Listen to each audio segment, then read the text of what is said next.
जी से कहते हैं कि हे नारद जी, पूर्व काल में तुंगभद्रा नदी के तट पर एक उत्तम नगर बसा था। उस नगर में वर्णाश्रम धर्म के लोग रहते थे, अर्थात सभी धर्म के लोग निवास करते थे। और उसी नगर में एक ब्राह्मण निवास करता था।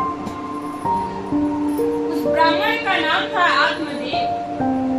आत्मदेव का अर्थ क्या है? आत्मदेव का अर्थ होता है जिसने अपने आत्मा में देवता का दर्शन किया, उसका नाम आत्मदेव। आत्मदेव जी कर्म कांडीय थे, पूजा पाठ किया करते, भक्ति में उनकी बहुत ही श्रद्धा थी, परंतु उनकी पत्नी उनके विपरीत थी। उनका नाम था धुंधुली। यथा नाम तथा गुण, जैसा नाम वैसा गुण। महाराज, इसका गुण बताएं। इसका गुण था कि ये बिना कारण आस पड़ोस से नित्य दिन लड़ते रहते, बिना कारण। हमारे यहाँ तो कारण भी पड़ जाए तो भी हम नहीं लड़ पाते, तो एक बिना कारण लड़ जाती थी। मानिए कितनी बड़ी बुद्धिमान थी। और इतना ही नहीं, उनकी शब्द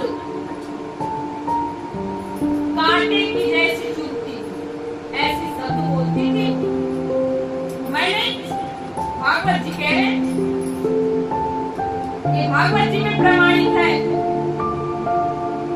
ऐसे स्वभाव की थी, जब तक वो किसी से झगड़ा न कर ले, गालियां न दे ले, तब तक उसके पेट का भोजन नहीं पचता।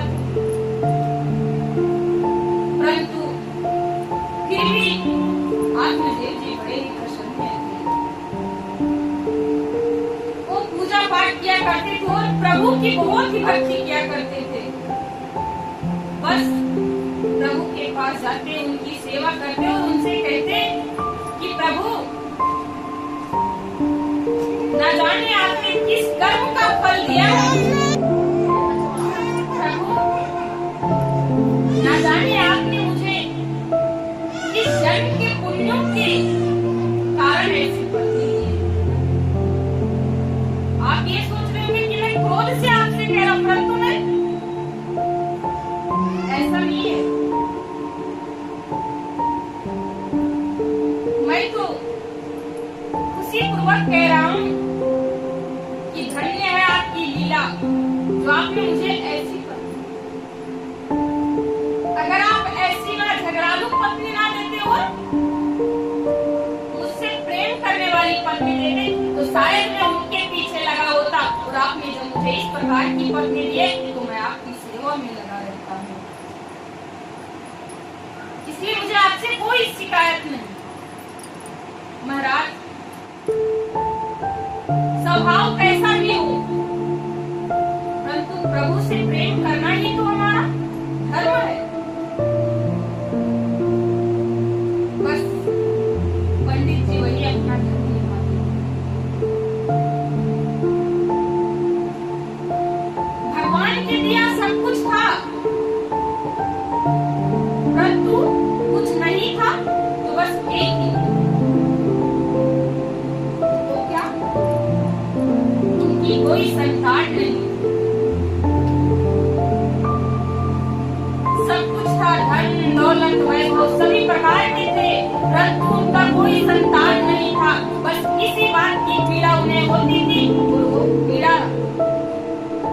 पीड़ा उनसे सहन नहीं होती थी। परंतु कहा जाता है ना कि अगर मेरे पास कुछ ना है, फिर भी मैं खुश रहना चाहूँ, तो खुश नहीं रह पाऊंगा। कैसे लोग ही हमें खुश ना रहने दें।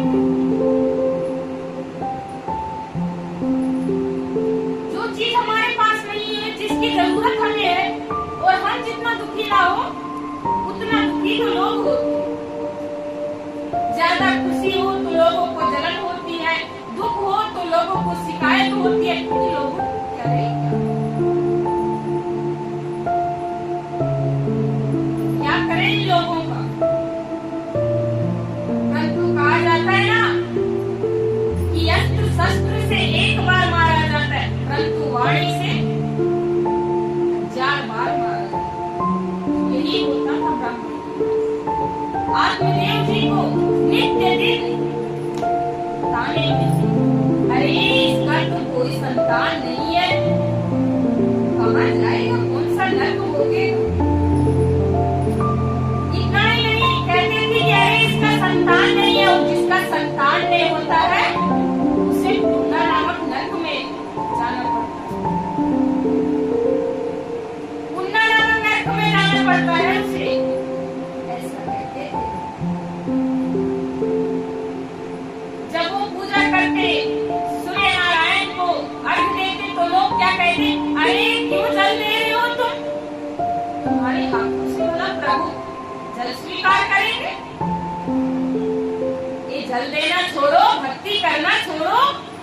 जिसका पुत्र नहीं होता उसके हाथों से तो प्रभु को पुष्प भी चढ़ा दो तो स्वीकार नहीं है। तुम बेकार कर रहे हो, ये सब छोड़ दो भक्ति, चले जाओ इस गांव से। क्यों हो, लगता है तुम्हें कोई श्राप लग गया है, इस कारण से तुम्हें पुत्र नहीं हो रहा है। महाराज कुछ दिनों तक मात्र ताने ही पड़े, परंतु कुछ दिनों के बाद लोग कहने लगे, अरे इसके यहाँ मत जाया करो, श्राप है ही है। अगर तुम्हें भी संतान नहीं हुई तो अपने बालकों को उसके घर जाने नहीं देते थे, ना जाया करो उसके घर, तुम्हारी मृत्यु हो गई, इसे श्राप।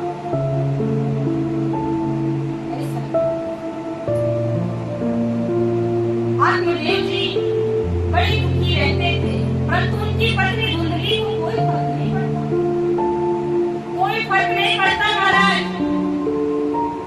परंतु ब्राह्मण जी तो पीड़ा में ही मगन रहते, उनकी पीड़ा का निवारण कैसे। उन्होंने सोचा कि लोगों को क्या है, लोग कह रहे हैं तो लोगों को कहने दो, मुझे कोई फर्क नहीं पड़ता। मुझे फर्क पड़ता है कि भगवान क्या कह रहे हैं, वो क्या कर रहे हैं, उनकी लीला पे, उनके कर्म पे कोई शिकायत नहीं। वो जैसा कर रहे हैं मेरे लिए अच्छा ही कर रहे हैं। वो सोचे कि मेरे को बालक ना हुआ तो क्या हुआ, मैं किसी को भी अपना बालक बना सकता हूँ, उसका पालन कर लूंगा। इसलिए उन्होंने जाकर के एक गाय खरीदी और उस गाय को अपने घर ला करके उसका पालन करना। उन्होंने सोचा कि बालक तो बालक होता है, माँ तो माँ होती है ना, आखिर गौ माता हो या अपनी माता हो, माँ तो माँ होती है, पीड़ा तो सबको होती है।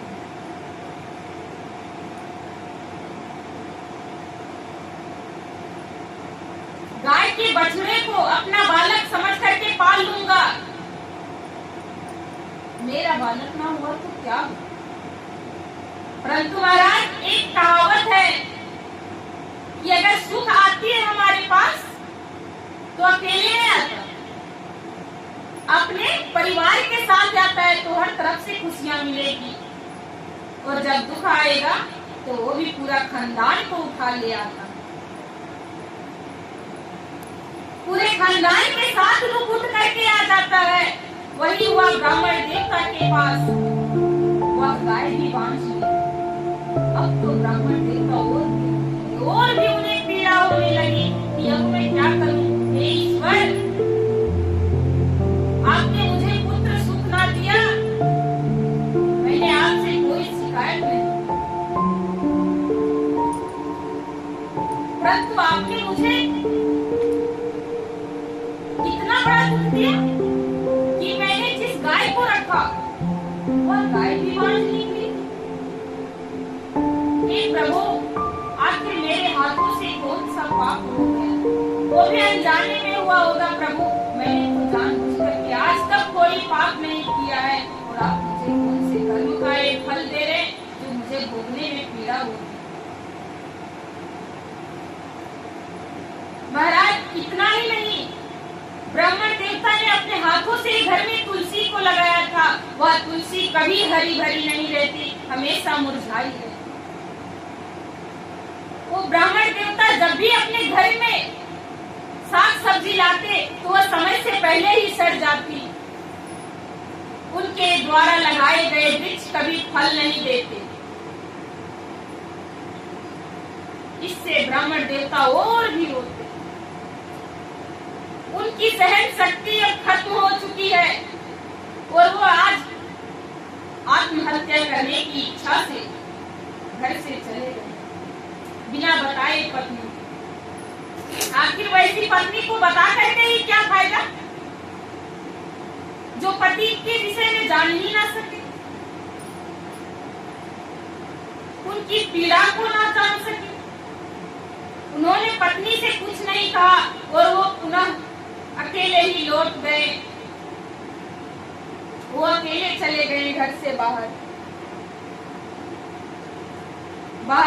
रोते रोते जाते। दोपहर का समय था, कड़ी धूप थी, उन्हें प्यास लगी। एक नदी के किनारे गए। नदी बहुत ही गहरा था। वो नदी के निकट गए तो उनके मन में एक विचार आया कि अगर मैं जल को पीऊं तो जल से मेरी प्यास बुझेगी, परंतु अगर मैं जल में ही डूब जाऊं तो मेरी चिंता भी डुबो देगी। इसलिए उन्होंने नदी में कूदकर आत्महत्या करने की कोशिश की। जब वो आत्महत्या करने जा रहे थे तभी एक संत जी महाराज वहां पहुंचे। बोलिए संत जी महाराज की जय। संत जी ने देखा कि अरे इतना बड़ा मूर्ख है, आत्महत्या करने जा रहे। अरे रुको महाराज रुको। आत्मदेव जी, अरे आप आत्महत्या करने जा रहे? कौन सा पाप करने जा रहे हैं आप? ब्राह्मण देवता बोले अरे महाराज हमसे ये ना पूछो कि कौन सा पाप करने जा रहे हैं हम तो बस आत्महत्या करने की इच्छा से आए थे और हम आत्महत्या करने जा रहे हैं। आपने मुझे क्यों रोका? क्यों रोका? अरे आत्महत्या करने जा रहे थे आप, आपको पता है ये जीवन कितने योनियों को भोगने के बाद मिलती है। 84 लाख योनियों में जन्म लेना पड़ता है, उसके बाद ये मनुष्य जीवन मिलता है और तुम यूं ही से नष्ट करने जा रहे हो। क्या कारण है? महाराज हे संत जी हमसे कारण ना पूछो, अगर मैं कारण बताऊं तो फिर शायद आप अपना कारण सुन ना पाए। किसने कहा कि मैं तुमसे तुम्हारा कारण ना सुनूंगा? अरे संत का जीवन है दूसरों का कल्याण करना, तो मैं तो तेरा कल्याण करूंगा, परंतु तुम कारण बताओ। हे संत जी मैं आत्महत्या इसलिए करने जा रहा था क्योंकि मेरे इस जीवन में कोई संतान नहीं, कोई संतान नहीं है मेरा। ना जाने मेरा पिंडदान कौन करेगा, मेरे पितरों को जल कौन देगा, मुझे मुक्ति कैसे प्राप्त होगी। इसलिए मैं आत्महत्या करने जा रहा हूँ, परंतु आपने रोक लिया। संत जी ने कहा अरे बड़े मूर्ख हो तुम,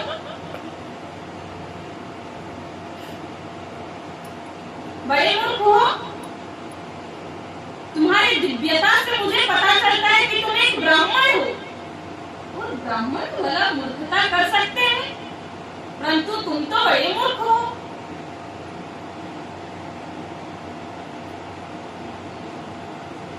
महाराज मैं मूर्ख नहीं हूँ, मैं कर्मकांडी हूँ, पर तुम्हारी इस कार्य से तो मुझे मूर्खता ही दिख रहा है। तुमने कहा कि तुम्हारा पुत्र नहीं है, तुम्हारा पिंडदान कौन करेगा? अरे जब पिंडदान तुम्हें करना है तो उसके लिए मरने की आवश्यकता क्यों है और पुत्र की आवश्यकता क्यों है? पिंडदान, पिंड क्या होता है? पिंड अपना शरीर होता है और शरीर को दान करना। शरीर है तो भगवान की भक्ति करो, आराधना करो, हो गई पिंडदान। जब शरीर प्रभु को जीवित नहीं सौंप दिए तो अब प्रभु मार के इस शरीर को अपनाए या जीवित अपनाए, इसमें मरने की क्या आवश्यकता? हो गई पिंडदान। और कोई पिंडदान की रास्ता है? नहीं ना, बस अपने शरीर को प्रभु को दान कर दो, उनकी भक्ति में जोड़ दो। तुमने कहा कि मेरा कल्याण कैसा होगा? तेरे कहने के अनुसार जिनका पुत्र है उनका कल्याण हो गया? हो गया उनका कल्याण? पुत्र हो जाने पर क्या भूख नहीं लगती, प्यास नहीं लगती, कमाने की आवश्यकता नहीं पड़ती? महाराज, उनकी तो आवश्यकता पड़ती है। अरे तुमने कहा कल्याण कैसे होगा? पुत्र नहीं है तो कल्याण कैसे होगा? देखो, क्या धन कमाने की आवश्यकता नहीं पड़ती है? महाराज, आप लोगों का तो पुत्र होगा, क्या कल्याण हो गई? हमारे भारत में लाखों ऐसे माता पिता हैं जो पुत्र होने के बावजूद भी वृद्धा आश्रम में। ऐसे पुत्र का क्या फायदा?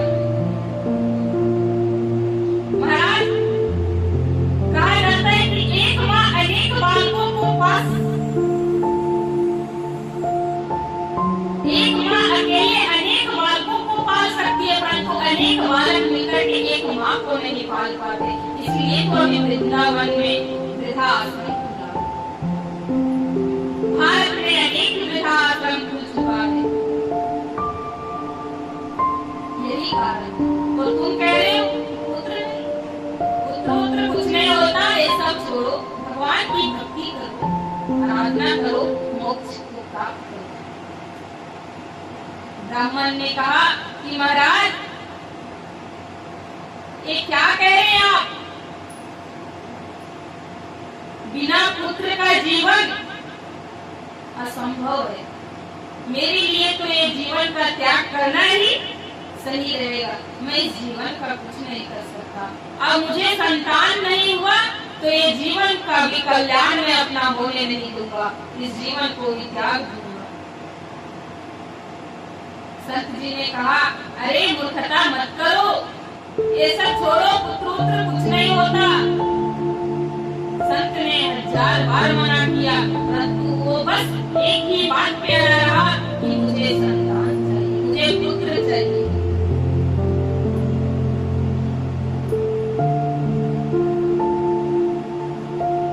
संत जी ने कहा कि अच्छा, एक बात सुनो, मैं तुम्हें एक सच्चाई बताता हूँ, क्या उसको सह सकोगे? हाँ महाराज, तुम्हारे इस जन्म में संतान नहीं है तो तुम आत्महत्या करने जा रहे हो। अरे मैं भविष्यवाणी से बता रहा हूँ तुम्हें कि तुम्हारे अगले 7 जन्म तक तुम्हारे भविष्य में कोई बालक नहीं लिखा। क्या तुम 7 जन्म आत्महत्या करोगे? महाराज, अब तो ब्राह्मण का होश उड़ गया। अब क्या करे हो? हे संत जी, क्या ये सत्य है?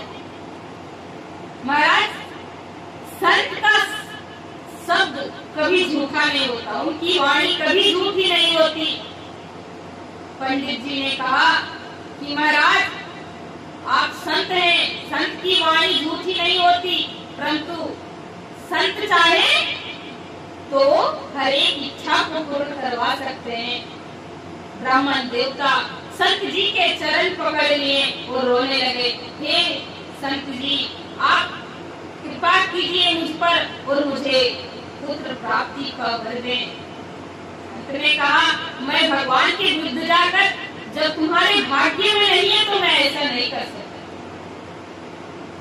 परंतु ब्राह्मण देवता ने कहा कि अगर आपने मुझे पुत्र प्राप्ति का वर नहीं दिया तो मैं आपके चरणों में प्राण त्याग दूंगा। महाराज संत जी ने सोचा कि एक तो ये ब्राह्मण है, अगर पुत्र प्राप्ति का वर दे दूं तो भगवान के विरुद्ध हो जाऊंगा और ना दूं तो ब्रह्म हत्या का भागी बन जाऊंगा। इसलिए उन्होंने कहा ठीक है, मैं तुम्हें पुत्र प्राप्ति का वर दूंगा, तुम उठो। उन्होंने उठाया और कहा कि मैं तुम्हें पुत्र प्राप्ति का वर तो दूंगा, पुत्र तो तुम्हें प्राप्त हो जाएगा, लेकिन बहुत से नियम का पालन करना पड़ेगा। ब्राह्मण देवता पुत्र के मुंह में उलझे हुए, उन्होंने कहा कि मुझे हर एक नियम मंजूर है, मैं हर नियम का पालन कर लूंगा। संत जी ने एक यति नामक फल दिया और कहा कि सत्यम सोचम दयादानम एक भक्तम भोजनम वर्षावधि त्यागार्यम तेन पुत्रो निर्मला। हे ब्राह्मण, ये फल तुम अपने पत्नी को दे देना, वो इसे खाएगी तो उसे पुत्र प्राप्त हो जाएगा, परंतु इसके अनेक नियम हैं। नियम क्या है? सत्यम सोचम, सत्य बोलना होगा, सत्य सोचना होगा। दया दानम, दया करना होगा, किसी की हत्या नहीं करनी होगी, झगड़ा नहीं करना होगा, दान पुण्य करना होगा और एक वक्त भोजन करना होगा, एक समय। वर्षावधि कार्य, यह कार्य उसे 1 वर्ष तक करना पड़ेगा। इन नियमों का पालन उसे 1 वर्ष तक करना पड़ेगा, तभी तुम्हें एक दिव्य बालक प्राप्त होगा। परंतु अगर इसका पालन नहीं करोगे तो इसका परिणाम उल्टा होगा। ब्राह्मण ने कहा संत जी मुझे सब मंजूर है, मैं हर एक नियम का पालन करवाऊंगा, प्रणाम है आपको, मैं चलता हूँ, कहीं विलम्ब न हो जाए। संत जी ने कहा अरे काम लिया घसक दिया। संत जी अपने मार्ग पर चले गए और ब्राह्मण देवता खुशी खुशी अपने घर को लौट आए। घर आने के बाद वो आवाज लगा रहे हो, अरे भाग्यवान कहाँ गई, किधर हो तुम, जल्दी आओ, इधर आओ। पत्नी ने कहा लगता है कैसे चोरी उड़ी कर आए हो क्या, चिल्ला रहे हो जैसे कहीं से खजाने लूट करके ले आए हो, क्या हुआ, क्यों गले फाड़ रहे हो। अरे भाग्यवान इधर तो आओ, बोलो। ये देखो, उन्होंने सारी घटना बताई। मैं गया था, मुझे एक संत मिले, संत ने एक फल दिया, इस फल का इतना नियम है, इन नियमों का पालन करना हमें पुत्र प्राप्त। धुंधली कुछ नहीं बोली, फल ले ली और फल लेकर के उधर गई। ब्राह्मण जी अपने काम में चले गए। तब वह एक बैठ करके वह एक स्थान पे धुंधली सोचने लगी कि अरे भला कोई संत के फल देने से पुत्र प्राप्त हो जाता। महाराज धुंधली को ये खुशी नहीं है कि उसे पुत्र प्राप्त हो जाएगा इस फल को खाने से, उसे तो चिंता है किसी फल खाने के बाद नियमों का जो पालन करना होगा उसकी चिंता है उसे। फल का नियम क्या है, 1 वर्ष तक सत्य का पालन करना होगा, दान पुण्य करना होगा, लड़ाई झगड़ा नहीं करना होगा, समय पे बार मात्र भोजन करना होगा, एक दिन में एक बार भोजन करना होगा। एक वक्त दान पुण्य, धुंधली सोच रही है कि अरे दान पुण्य, मेरे पति तो इतने मेहनत से धन कमा करके आते हैं और अगर दान करते करते यूं ही मैं धन को लुटा दूं, कैसा नियम कहा है इस संत ने। एक वक्त भोजन करूं, कहीं एक वक्त में भोजन की और भोजन से मैं कमजोर हो गई, धुंधली पत्नी हो गई, मेरे अंदर कोई शक्ति नहीं रही कार्य करने की। और अगर मेरे स्वामी कोई नौकरानी को ले आई और अगर वो नौकरानी मुझे कमजोर पा करके मेरे घर से सारा धन चुरा करके ले जाएगी तो मैं क्या करूं? मैं तो लुट जाऊंगी, कंगाल बन जाऊंगी मैं। इस नियम का मैं कैसे पालन करूं? इतना तो ठीक है।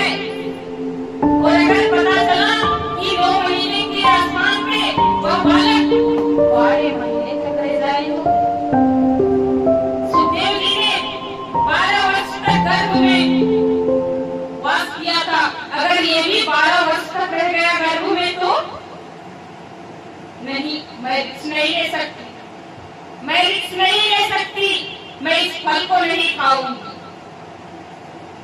महाराज धुंधली इन विचारों में खोई थी, तभी पास की उसकी एक बहन आती है।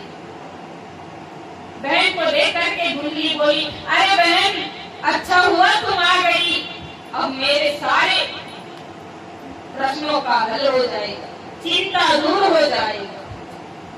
बहन ने कहा, अरे तुम्हें कैसी चिंता? चिंता तो हम गरीबों की होती है, अमीरों को भला कहां से चिंता? वो तो गरीब थी, धुंधली अमीर थी। धुंधली ने कहा कि बहन, मैं बहुत ही बड़ी चिंता में हूँ, मेरी चिंता का निवारण करो। मैं कैसे कर सकती हूँ? कौन सी चिंता है तुम्हें? धुंधली ने सारा बताया सत्य उसको। उसने कहा, अरे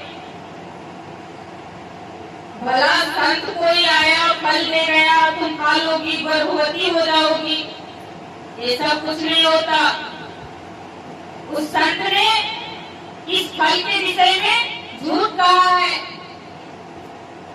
वो संत इनसे धन लूट के ले गया, ठग के ले गया। अगर फल खाने से यूं ही संतान हो जाती तो भला कोई स्त्री बांझ नहीं रहती। उसका नाम बुद्धि थी, धुंधली की बहन की नाम बुद्धि थी। बुद्धि ने कहा कि अरे ये सब कुछ नहीं होता, ये सब झूठ है।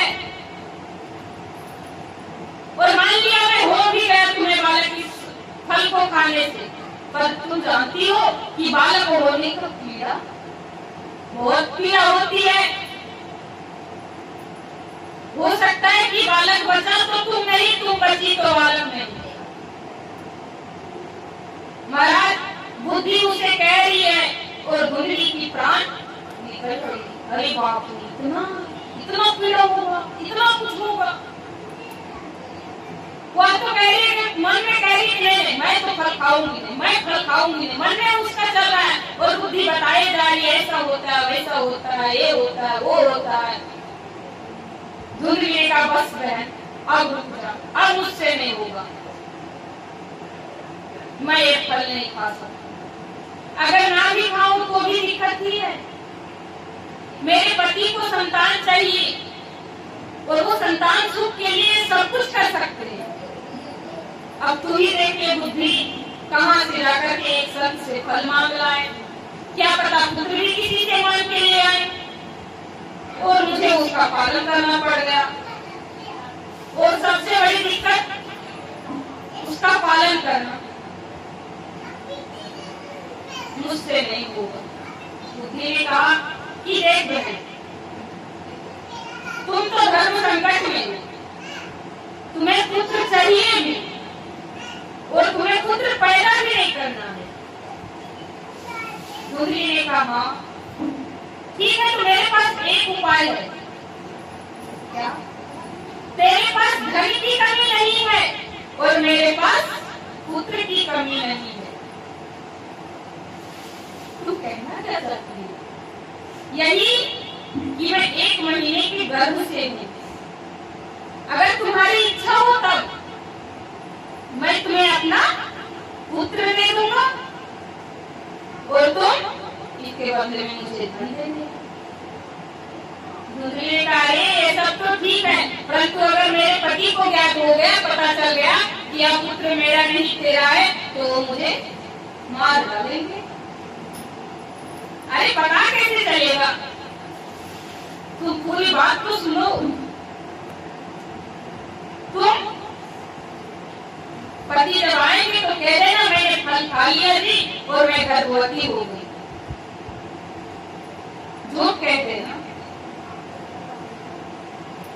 और नित्य दिन के हिसाब से तुम जिस प्रकार से एक गर्भवती स्त्री करती है वैसा तुम नाटक करना। अपने पेट पे कपड़े बांध लेना, झूठ मूठ की उल्टियां करने लगना, कुछ खट्टे मीठे खाने की इच्छा को उनसे कहना। इस प्रकार से तुम नाटक करते रहना। जब मेरा भी 9 महीना पूर्ण हो जाएगा तो मैं वह बालक रात्रि के समय में तुम्हें लाकर के दे दूंगी और तुम पति से कह देना कि मुझे बालक हो गया है। अरे अगर बालक ना हो और लड़की हो गई तो? अरे तुम इसकी चिंता मत करो, मुझे बालक ही होगा। बस मैंने जो कहा है तुम उसका पालन करो। धुंधली ने कहा कि सबसे अच्छा रहेगा, मुझे कोई पीड़ा भी नहीं उठानी पड़ेगी, पुत्र भी मिल जाएगा। क्या लगेगा, थोड़ा सा धन दे दूंगी।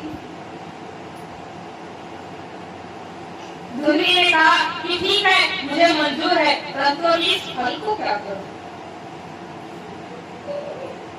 बुद्धि ने कहा, अरे मैंने सुना है कि संत की वाणी झूठी नहीं होती, परंतु अगर ये फल सत्य होगा, सत्य में इसे खाने से बालक हो जाएगा, तो तुम्हारी गाय को बांध देना, तुम ये फल को गाय की टोकरी में डाल दो, वो खाएगी। तो अगर उसे पुत्र प्राप्त हो गया तो मान जाना ये फल सत्य था, और नहीं हुआ तो झूठ थी।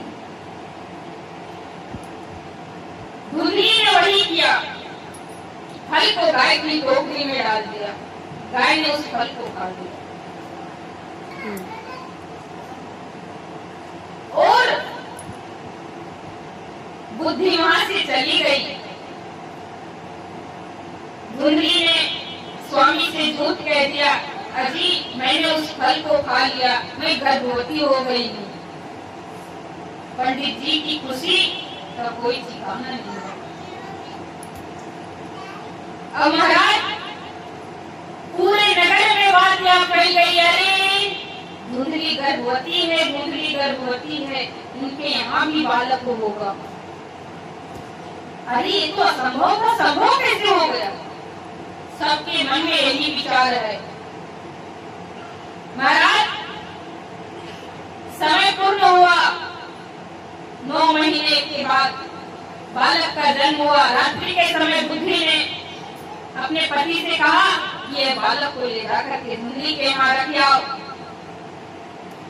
उसने वही किया, वह बालक धुंधली को दे गया।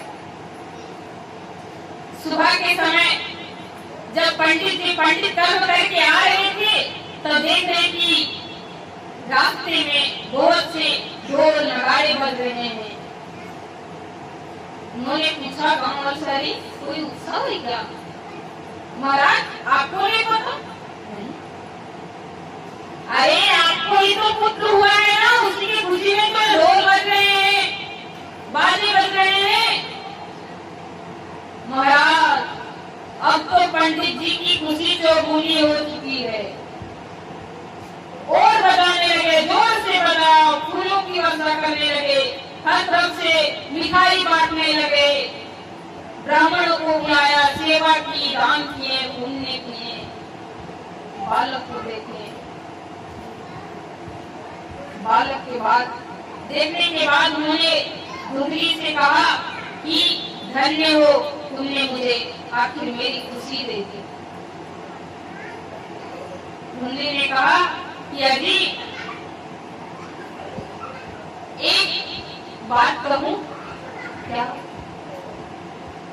मैं जब गर्भवती थी तो मेरी बहन बुद्धि भी गर्भवती थी, वो भी मां बनने वाली थी, परंतु समय का लेख मेरा बालक जीवित हुआ, उसका बालक मरा हुआ।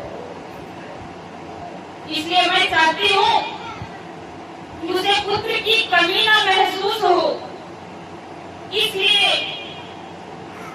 उसे मैं यहाँ ले आऊं, वो मेरे साथ रहे, मेरे पुत्र को अपना पुत्र समझ करके इसका भी वो भी पालन करे, मैं भी पालन करूं। पंडित जी की खुशी का ठिकाना नहीं था। इस समय उससे अगर कह दिया जाए कि तुम्हारे पुत्र का प्राण जा रहा है, तुम प्राण अगर त्याग दो तो तुम्हारा पुत्र जीवित हो जाएगा, तो प्राण त्याग दो। और उस समय धुंधली ने मांगा कि मेरी बहन को भी अपने घर में रखो कुछ समय के लिए, तो भला मना कैसे? उन्होंने कहा जैसी तेरी मर्जी। उसने बुद्धि को बुला लिया। अब महाराज बुद्धि उसका पालन करने लगी। धीरे धीरे बुद्धि को बालक से प्रेम होने लगा। माँ कैसी भी हो, झूठी हो या सत्य हो, प्रेम असत्य नहीं हो सकता। पुत्र के प्रति उसका मोह बढ़ने लगा।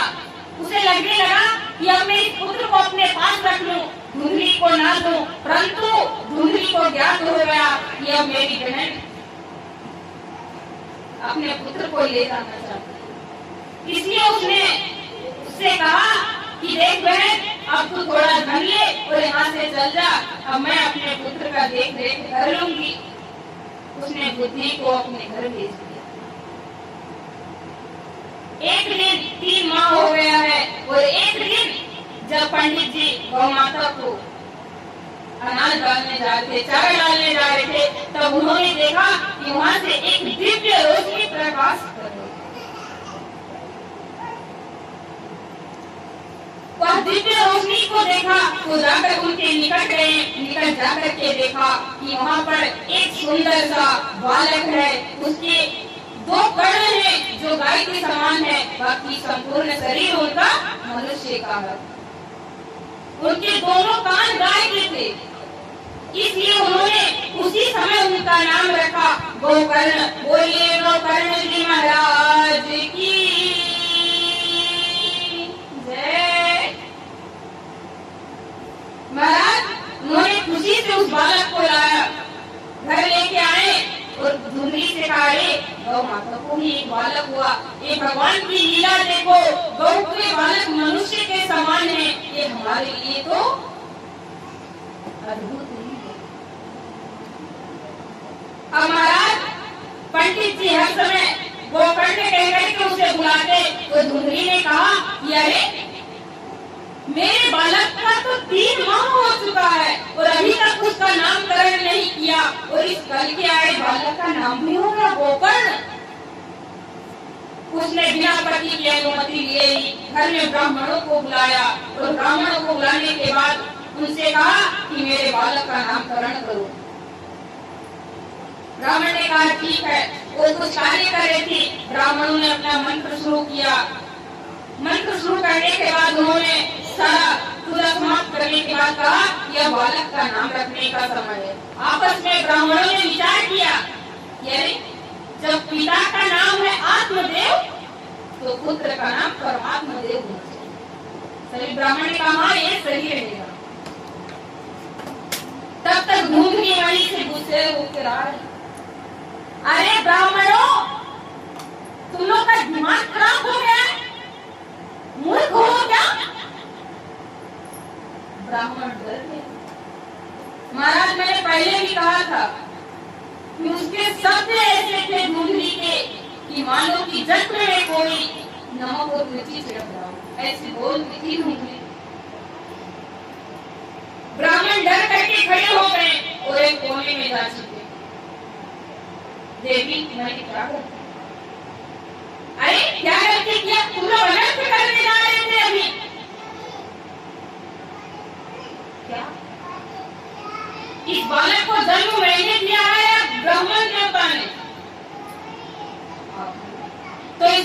तो मैं रखूंगी ना, मेरे नाम से होना चाहिए, इनके नाम से भला आप रख रहे हैं। हे देवी, आप ही रखें। क्या कह रहे हैं आप? बोलिए नाम, हम वही नाम रख देंगे इनका। धुंधली ने कहा कि जब मेरा नाम धुंधली है तो मेरा पुत्र का नाम धुंधुकारी होगा। ब्राह्मण ने कहा, अरे देवी, आपका वचन सत्य हो, मैं यही नाम रखता हूँ। उसका नाम धुंधुकारी रखा गया। महाराज, समय के साथ बालक बड़े हुए, परंतु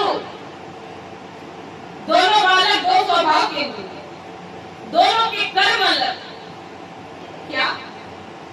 यत्काले तो जातो तरुणो तनयाउभो गोकर्णः पंडितो ज्ञानी धुंधुकारी महाखल।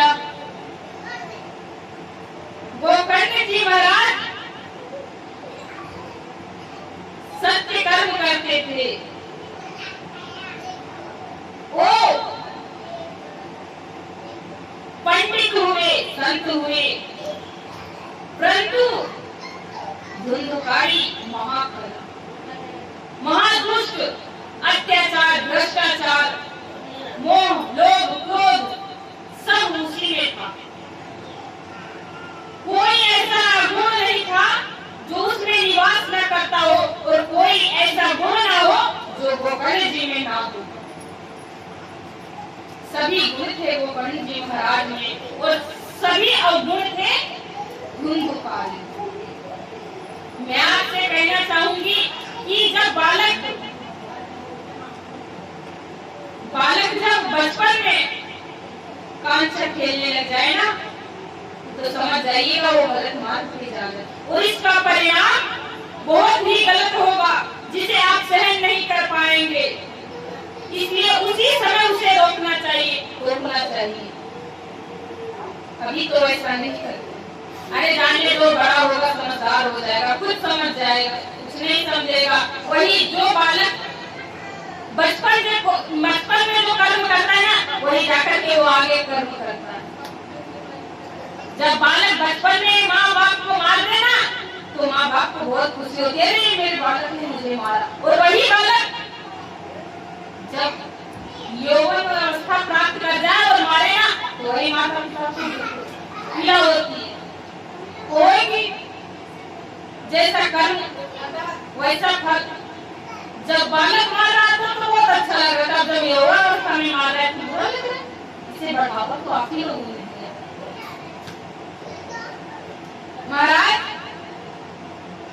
धुंधुकारी को बढ़ावा देने में धुंधली का बहुत ही बड़ा हाथ, बहुत बड़ा। जब आत्मदेव जी उन्हें रोकते गलत कार्य से, तो धुंधली कहती, आप इसे कह नहीं सकते, डांट नहीं सकते, मेरा पुत्र है, मेरा मर्जी, जो इसका इच्छा है। परंतु वही रोक टोक को न सुनने के कारण धुंधुकारी आगे चलते इतना दुष्ट कर्म करने लगा, जुआ खेलने लगा, शराब पीने लगा, वैश्याओं का वर्ण करने लगा। महाराज, इतना तो ठीक है, परंतु वो क्या करता था? बालकों के साथ खेलता था। जब बालकों से मन भर जाता तो उसे कुएं में डाल देता। ऐसा दुष्ट कर्म करता था। सभी लोगों से लड़ते रहता, परेशान करता, बिना कारण ही उन्हें परेशान करता। उससे तंग आ गए थे गाँव वाले। जब गाँव वाले उतने तंग आ चुके थे, तो बताइए उनके माता पिता कितने तंग आ चुके होंगे। परंतु माता को कोई दिक्कत नहीं, कोई शिकायत नहीं अपने पुत्र से, जो करे अच्छा। परंतु आत्मदेव जी हर समय रोकते थे। एक दिन वो श्राप पी करके दिन में आ गया और वह आत्मदेव जी को गालियां देने लगा बिना कारण। आत्मदेव जी ने विरोध किया तो उन पे हाथ उठा दिया, उन्हें मारने लगा, बहुत मारा बहुत। और पुनः कुछ धन लेकर के चला गया शराब पीने के लिए। महाराज, ये शराब न जाने कितनों की जिंदगियां को बर्बाद कर देते हैं। इसलिए शराब नहीं पीना चाहिए। इतना ही नहीं, कहा जाता है कि अनंत ब्राह्मणों के विषय में, धूम्रपानम रतम विक्रम दानम कुर्वन्ति ते नरा दातारो नरकं यान्ति ब्राह्मणो ग्राम सूकरा। जो ब्राह्मण शराब पीता हो, उस ब्राह्मण को अगर कोई दान भी दे देगा, तो जो दान देता है वो अगले जन्म में उस ब्राह्मण के गली का कुत्ता बनता है, सुअर बनता है, ऐसा वर्णित किया। और धुंधुकारी हर समय शराब पीता था। वो तो शराब पीने के लिए चला गया, परंतु इधर आत्मदेव जी को मन ही मन ग्लानि होने लगी। हे विधाता, मैंने कौन से कर्म किए जो आपने ऐसा पुत्र। महाराज, पुत्र ना हो तो भी ईश्वर का दोष, पुत्र हो जाए तो भी ईश्वर का दोष। ना दिया तो क्यों नहीं दिए, और दे दिया तो कैसे दिए। हर समय पूछता था, हे प्रभु हमें पुत्र दो, हमें पुत्र दो। जब बिना इच्छा के उन्हें पुत्र भी हो गया तो प्रभु ऐसे पुत्र हुए, क्यों दिए ऐसे पुत्र।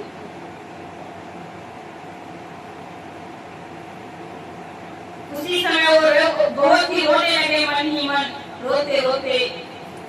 देखे उधर से गोकर्ण जी महाराज आ रहे थे। उन्होंने कहा कि पिताजी आप क्यों रो रहे हैं, क्या कारण है।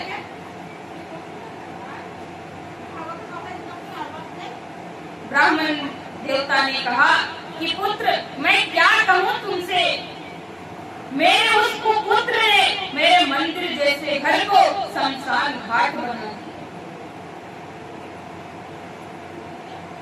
और इतना ही नहीं, आज उसने मुझ पे हाथ उठाया, मुझे मारा है, मुझे पीटा। क्या करूं मैं, उससे मैं तंग आ चुका। अब लगता है कि एक बार तो मैं उसके जन्म से पहले प्राण त्यागने को चला था, आज पुनः मैं प्राण त्याग दूं, तभी मेरा कल्याण होगा।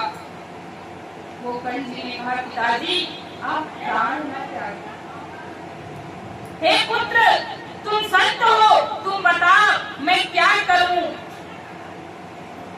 मैं क्या करूं जो मुझे इससे छुटकारा मिल जाए, इस जीवन को मुक्ति मिल जाए। मुझे कुछ ऐसा उपाय बताओ कि मैं प्रभु के भक्ति से मोक्ष को प्राप्त कर जाऊं। मुझे ये जीवन अब नहीं चाहिए। गोकर्ण जी ने कहा, गोकर्ण जी महाराज ने बड़े ही अच्छे उपदेश दिए हैं 3 श्लोकों में आत्मदेव जी को। आइए भावपूर्वक समझाएंगे।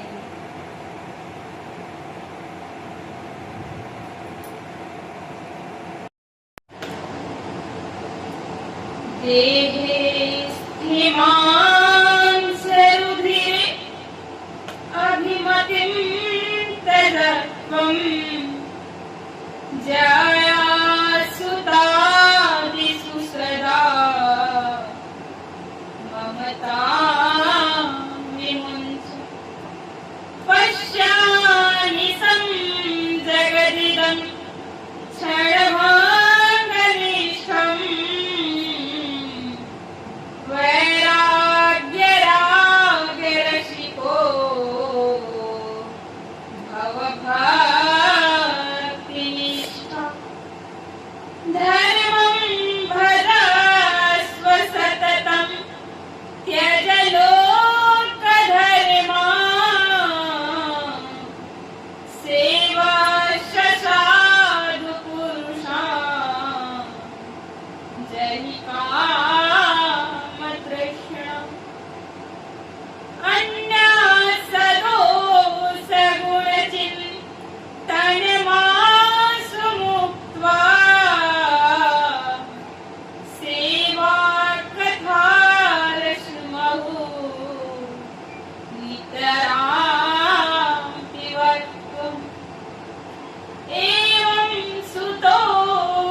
दशमास्य पाठात् श्रीकृष्णमापनियतम्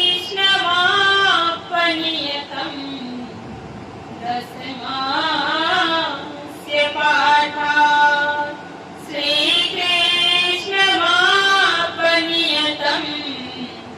दशमास्य पाठात्। हे पिताजी, आप इस मांस से बने, अस्थियों से बने शरीर का त्याग करें, इनके प्रति आसक्तियां ना रखें, इससे मोह को त्यागें। कोई अपना नहीं है, पुत्र स्त्री कोई नहीं, इन सबके प्रति जो मोह है आपका, उस मोह को त्यागें और आप प्रभु की भक्ति करें, प्रभु की सेवा करें।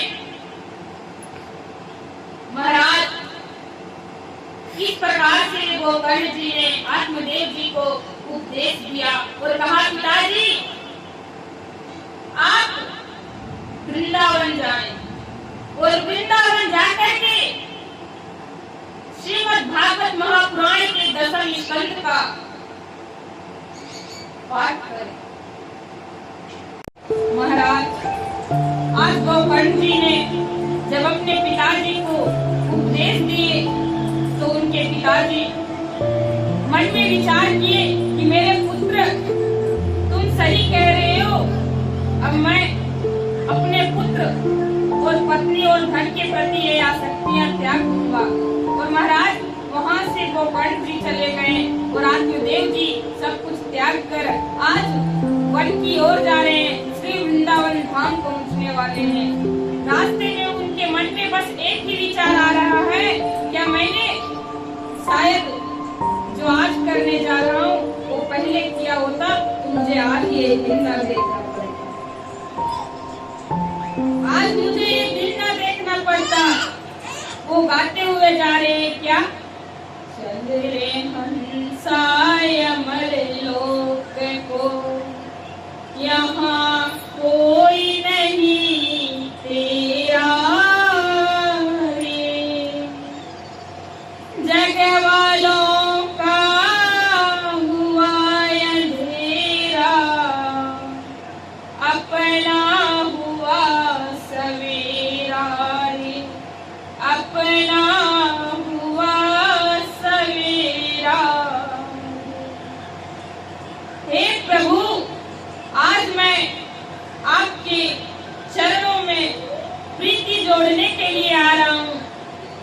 मेरा तो आज के बाद सवेरा ही सवेरा होगा, परंतु अब जग वालों का अंधेरा होगा। क्यों? क्योंकि जग वाले मोह माया क्रोध लोभ मोह में फंसे हैं और मैं इन सब का परित्याग करके आपके पास आ रहा हूँ। बोलिए वृंदावन बांके बिहारी लाल की जय। महाराज, आज एक पुत्र के कारण एक पिता अपने घर को त्याग करके प्रभु के पास चले गए और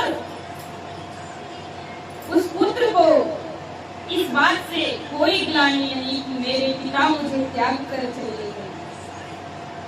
शास्त्रों में कहा गया है कि सर्व तीर्थमय माता, सर्व देवोमयो पिता, माँ से बढ़कर कोई तीर्थ नहीं और पिता से बढ़कर कोई देवता नहीं, परंतु आज वही तीर्थ और देवता को इतना कुछ सुनना पड़ता है, झेलना पड़ता है। आजकल के पुत्र तो माता पिता को मारते हैं, उन पर हाथ उठाते हैं। ये सब अन्याय है महाराज, ऐसा कभी नहीं करना चाहिए। इसका परिणाम हमेशा गलत ही निकला है, गलत ही निकलेगा और गलत ही निकला था।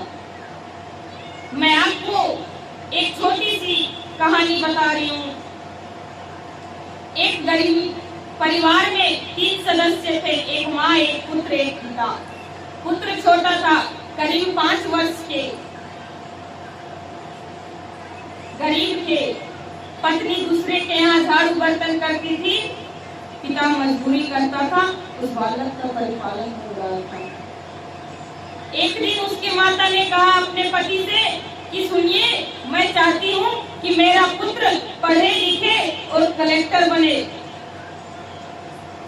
कलेक्टर बनेगा तो हमारा भी बुढ़ापे में सहारा बनेगा, उसका भविष्य उज्जवल होगा। पति ने कहा, अरे पागल हो क्या, दिमाग खराब हो रखा है तेरा? खाने के यहाँ हमारे यहाँ खर्ची नहीं है और तुम कलेक्टर बनाने की सोच रही हो? पत्नी ने कहा कि मुझे कुछ नहीं सुनना, मैं तो अपने पुत्र को कलेक्टर बना के ही रहूंगी। पति ने कहा ठीक है, परंतु अगर मेरा पुत्र मेहनत करेगा तो शायद वो उसकी मेहनत में रंग आ जाए, और शायद ना भी आए अगर मेहनत ना करे। हम तो कहीं से मेहनत करके पैसे जुड़ा लेंगे, परंतु अगर वो मेहनत ना करा तो मेरा पैसा डूब जाएगा। पुत्र ने कहा पिताजी, मैं आपकी इच्छा पूर्ण करूंगा, आप मेरा एडमिशन ऊंचे कॉलेज में करवा दे। महाराज, मेहनत करने के बाद माता पिता ने उसका दाखिला एक अच्छे कॉलेज में करवा दिया। समय के साथ वह एक दिन कलेक्टर बन गया, उसकी मेहनत ने रंग ला दी। कलेक्टर बनने के बाद वो गांव को छोड़ दिया और जाके शहर में बस गए। माता पिता को लगा कि मेरा पुत्र शहर में मकान खरीदेगा, बड़ा बन गया है तो हमें भी उस शहर ले जाएगा, हमें भी वहीं रखेगा, मुझे ये झोपड़ी में नहीं रहनी होगी। परंतु इसका विपरीत हुआ, इसका उल्टा हुआ। पुत्र शहर में विवाह कर लिया, कमाने लगा, मकान खरीद लिया, धन दौलत से मकान को भर दिया, परंतु एक मैसेज भी माता पिता को नहीं दिया। माता पिता को लग रहा था कि मेरा पुत्र तो हमें याद कर रहा होगा। महाराज, उस समय फोन की नहीं, चिट्ठियां चलती थी। कई वर्ष हो गए, वो एक चिट्ठी भी माता पिता के पास नहीं भेजा, अपने परिवार के साथ कमा के खाने लगा, रहने लगा। माता को लगा कि मेरे पुत्र को किसी ने मार दिया, क्या हो गया भगवान, मेरा एक ही पुत्र था। माता के विचार कभी गलत नहीं हो सकते। महाराज, उसका पुत्र उसे भूल गया, उसे कोई परवाह नहीं, उसे लग रहा है कि मेरा पुत्र मुझे भूला नहीं है, उसे कुछ हो गया। इस सोच में उसकी दिन ब दिन तबीयत खराब होने लगी, वह बीमार रहने लगी।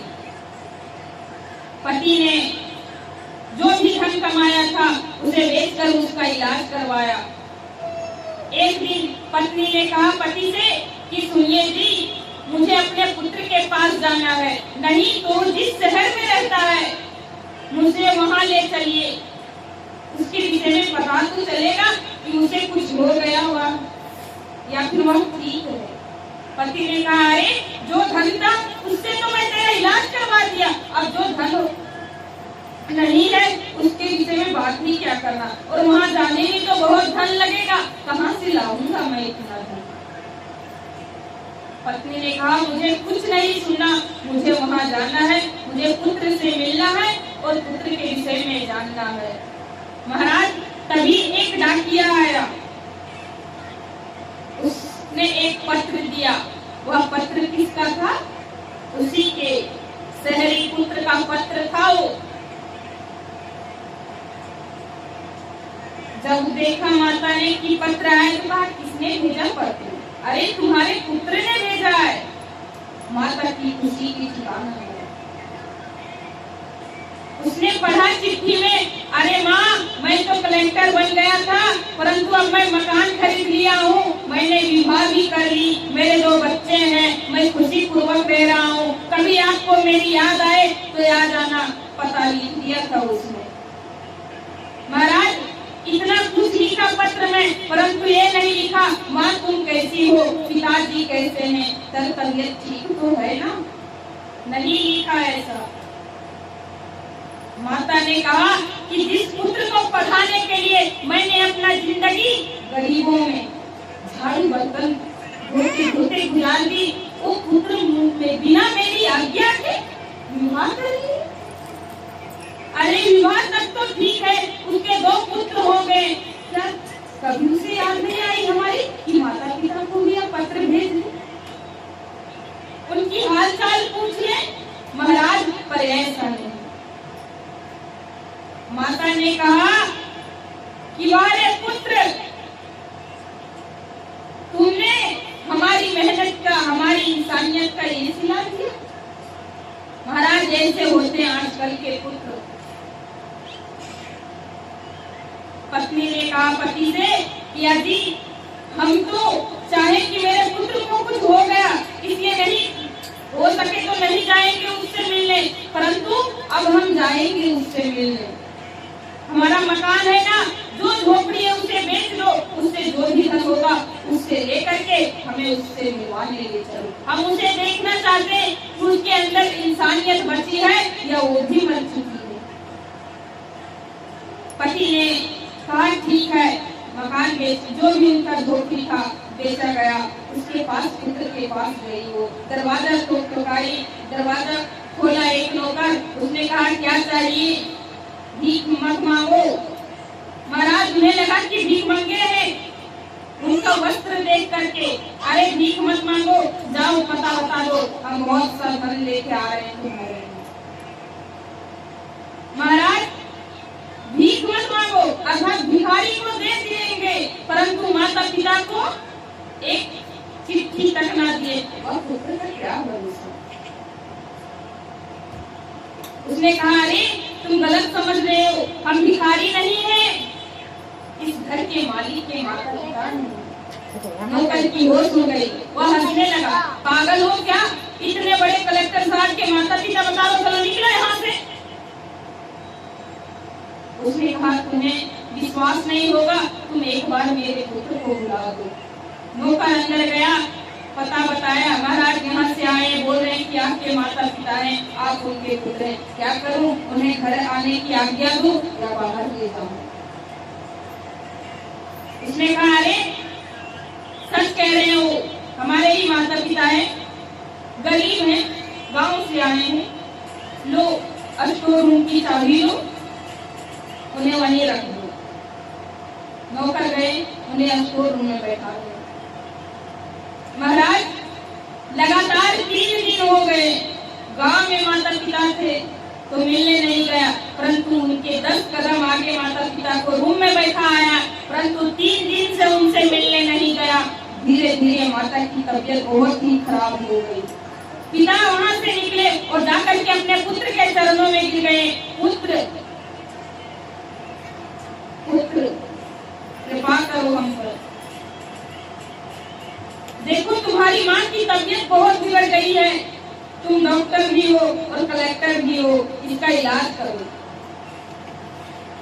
महाराज उनका इलाज करने के लिए वह मान गया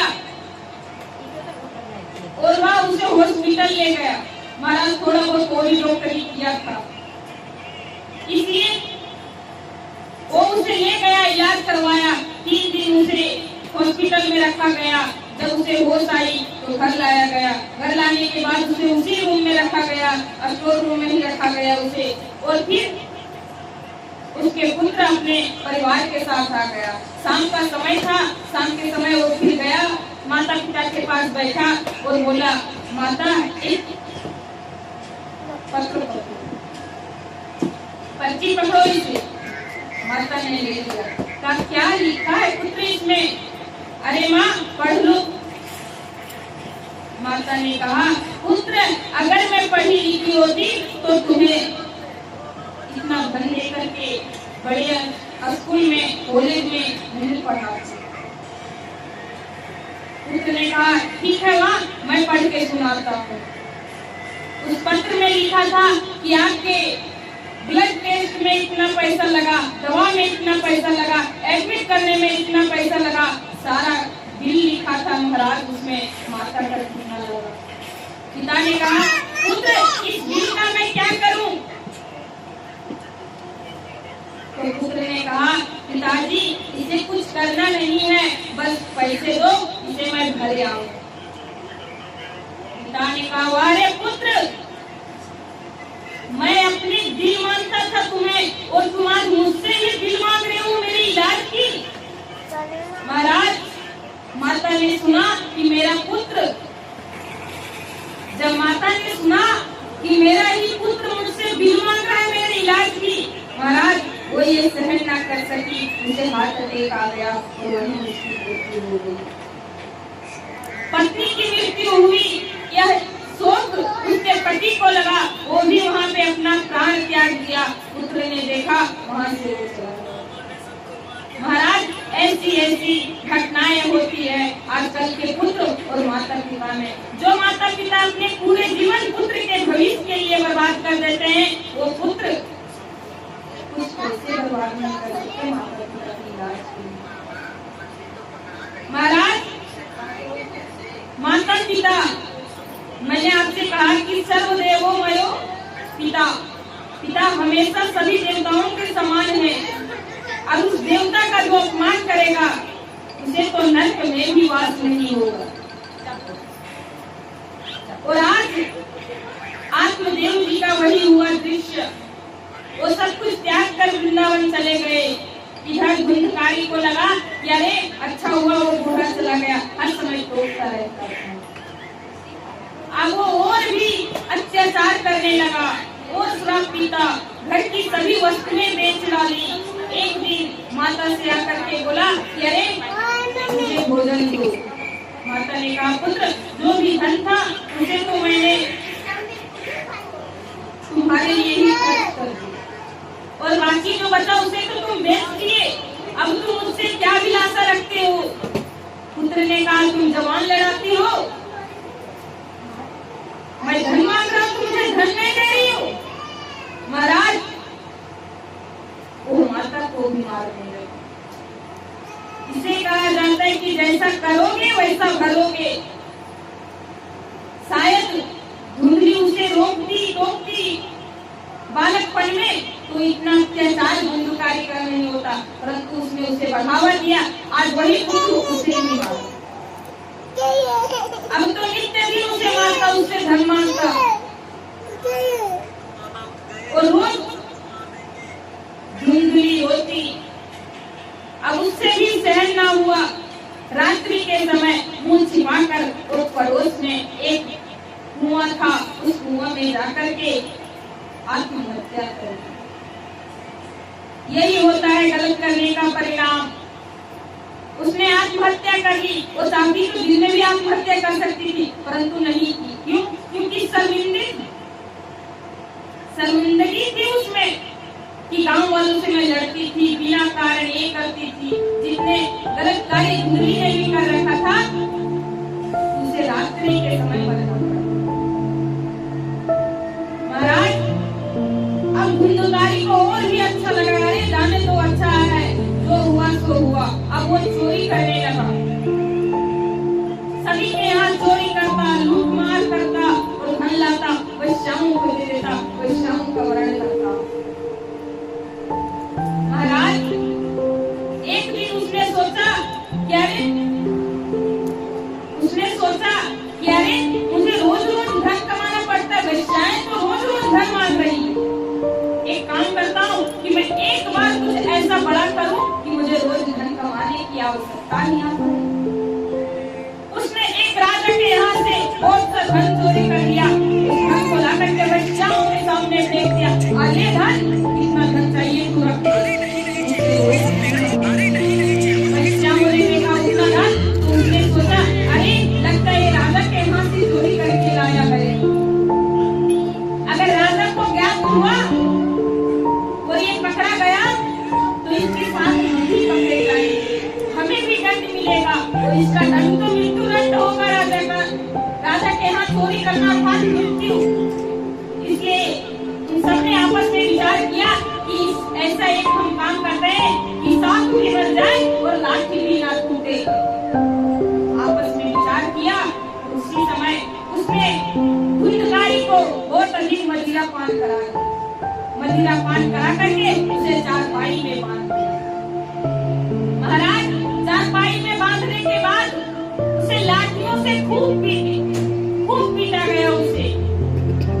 पापी का ना प्राण शीघ्र नहीं आता, बहुत तड़पना पड़ता है उसे। वह तड़पता रहा परंतु उसके शरीर से प्राण नहीं जा रहा था। वैश्याओं ने कहा कि इस प्रकार हम इसे मारते रहेंगे, एक काम करो, इसे इसी में जला दो, आग लगा दो, जलकर भस्म हो जाएगा, किसी को ज्ञात भी नहीं होगा, पूरे मकान में लगा दिया। महाराज, उसे आग लगा दिया गया, उसे आग लगा दिया गया, घर को भी जला दिया गया। धुंधुकारी जलकर वहीं मर गया। छटपटा कर वह तुरंत अपने प्राण को त्याग दिया। जब जले हुए कोयले उसके मुख में डाले गए, वह प्राण त्याग दिया और प्राण त्यागने के बाद वह एक प्रेत आत्मा बना, भयंकर प्रेत आत्मा, उसे मुक्ति नहीं। जब गोकर्ण जी को ज्ञात हुआ कि वैश्याओं ने मेरे भाई को मार दिया और धन लेकर के भाग गए, तो गोकर्ण जी ने गया में जाकर के पिंड दान करवाए, पंडितों को दान पुण्य किए, पिंड तर्पण किए। परंतु महाराज, धुंधुकारी को मोक्ष नहीं मिला। वह दर दर भटकने लगा। वह अनेक प्रकार के जानवरों के जैसा बन करके गांव वालों को डराने लगा। उसके डर से गांव वाले घर में छिपने लगे। जीतते जी तो उसने गांव वालों को डरा कर ही रखा था, अब मरने के बाद भी वो गांव वालों को डराने लगा। महाराज, एक दिन वो पंडित तीर्थ यात्रा करके अपने घर आए, तो उन्होंने सोचा कि मैं जरा विश्राम कर लेता हूँ। वो अपने घर प्रवेश किए और घर को पवित्रीकरण करके वहां पे विश्राम करने लगे। तभी धुंधुकारी अनेक प्रकार के जानवरों का आवाज निकालने लगा और उन्हें डराने लगा। महाराज, गोकर्ण जी ने देखा कि अरे इतनी रात्रि में कोई रो रहा है, अनेक जानवरों के जैसा, जैसे गाय, भैंस, सूअर इत्यादि बिल्लियों की तरह रोने लगा। वो गोकर्ण जी ने अपने हाथ में जल लिया, जल को मंत्रित किया और वायु में उछाला। महाराज, वायु में जब जल को उछाला तो वह सभी जानवर के आवाज निकालने वाला प्रेत आत्मा अपने स्वरूप में आ गया, एक छाया में बदल गया। तो गोकर्ण जी ने कहा कि कौन हो तुम, इस प्रकार क्यों रो रहे हो? लगता है पीड़ा हो रही है। उसने कहा, यह भ्राता त्वदीयोऽस्मि धुंधुकारिति नामता।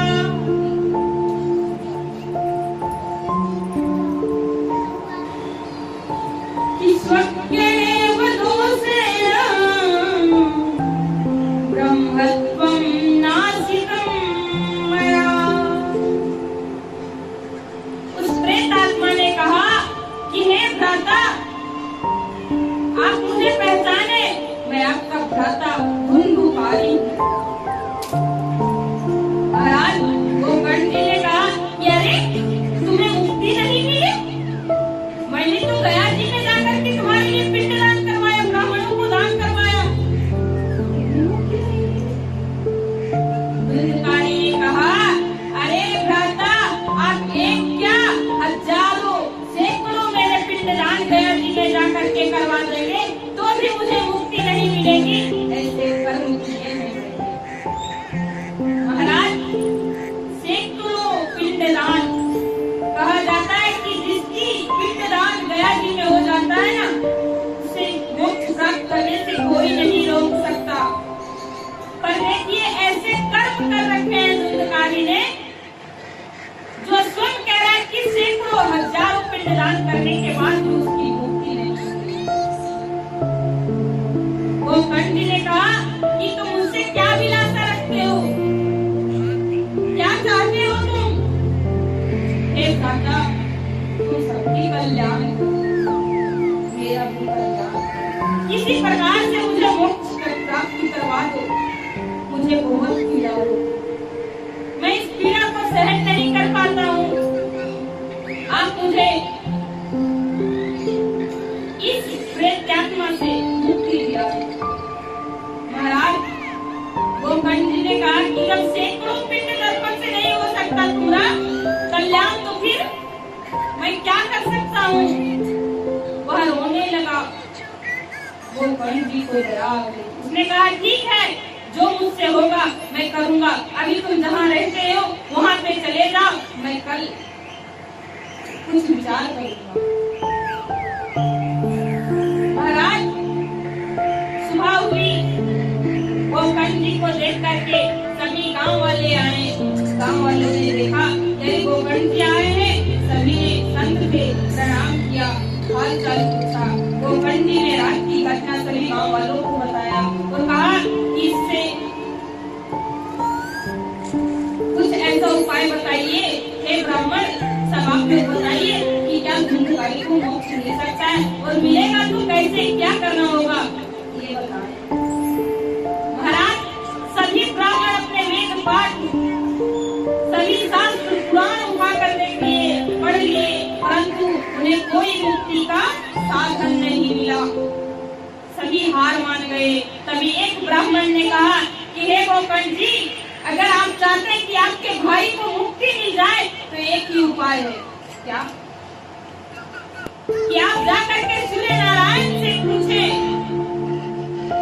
वही बता सकते हैं इसकी मुक्ति का। अब एक सूर्य नारायण ही बता सकते हैं कि उसे मुक्ति कैसे प्राप्त। महाराज गोकर्ण जी त्रिकाल संधि पे, त्रिकाल संधि क्या होता है? 3 समय पूजा करना, सुबह, ब्रह्म मुहूर्त, शाम और रात्रि में विश्राम करने से पहले सेवा करना, त्रिकाल संधि। जब गोकर्ण जी सूर्य नारायण को अर्घ देने जा रहे थे तो उन्होंने अपने तेज बल से सूर्य की गति को रोक दिया। अपने तपोबल से सूर्य की गति को रोक दी और सूर्य नारायण से कहा कि हे सूर्य नारायण, आप हमें दर्शन दें। सूर्य नारायण प्रकट हो गए। उन्होंने कहा कि हे गोकर्ण जी, आप श्रीमद् भागवत महापुराण के सप्ताह यज्ञ करें। उसे सुनने से आपके भाई को मोक्ष प्राप्त हो जाएगा। महाराज गोकर्ण जी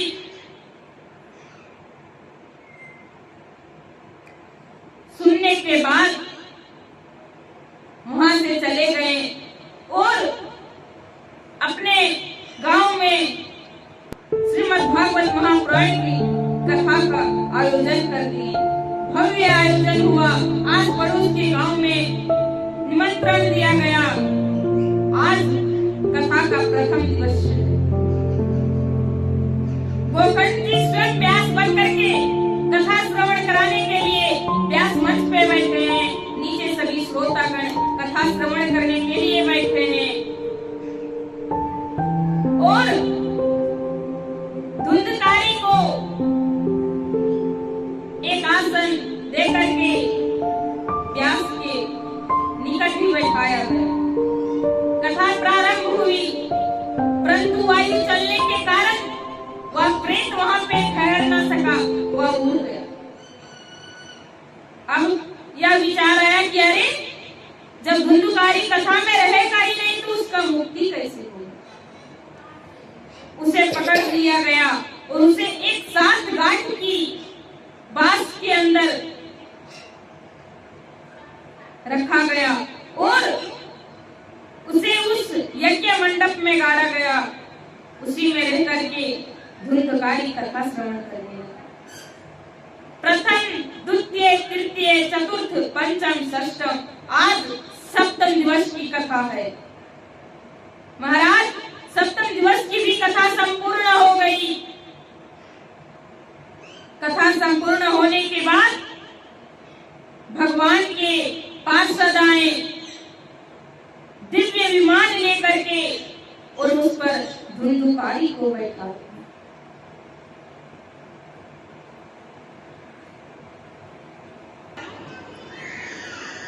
सप्तम दिवस संपूर्ण हुआ और इसकी विशेषता क्या जानते हैं कि जब प्रथम दिवस की कथा संपूर्ण हुई ना, तो उस 7 गांठ के बांस में एक गांठ फट गई। इसी प्रकार आज सप्तम दिवस है और आज 7 गांठ बांस की फट गई और उसे एक दिव्य पुरुष का आगमन हुआ। वह दिव्य पुरुष कौन था? कोई और नहीं, वो धुंधुकारी था। उसके सारे पाप नष्ट हो रहे। इससे वह एक दिव्य पुरुष बन गया। सभी ने देखा कि अरे ये पापी अधर्मी दिव्य पुरुष बन गया। महाराज, उसी समय स्वर्ग से प्रभु के पार्षद विमान लेकर के आते हैं और उस पर धुंधुकारी को बैठा लेते हैं और उसे ले जाने लगते हैं। कहाँ? प्रभु के धाम। तभी गोकर्ण जी ने विरोध किया कि अरे आप ये हमारे पास अन्याय नहीं कर सकते। सुना है कि लोग अन्याय करते, परंतु क्या अब देवता भी अन्याय करने लगे? पार्षदों ने कहा कि क्या हुआ, आप एक संत है और संत होकर ऐसी मानो। गोकर्ण जी ने कहा कि यत्रेव बहवः सन्ति श्रोतारो मम निर्मला आनीतानि विमानानि न तेषां युगपत् कुतः। हे पार्षद, आप लोग सिर्फ धुंधुकारी को लेकर जा रहे हैं।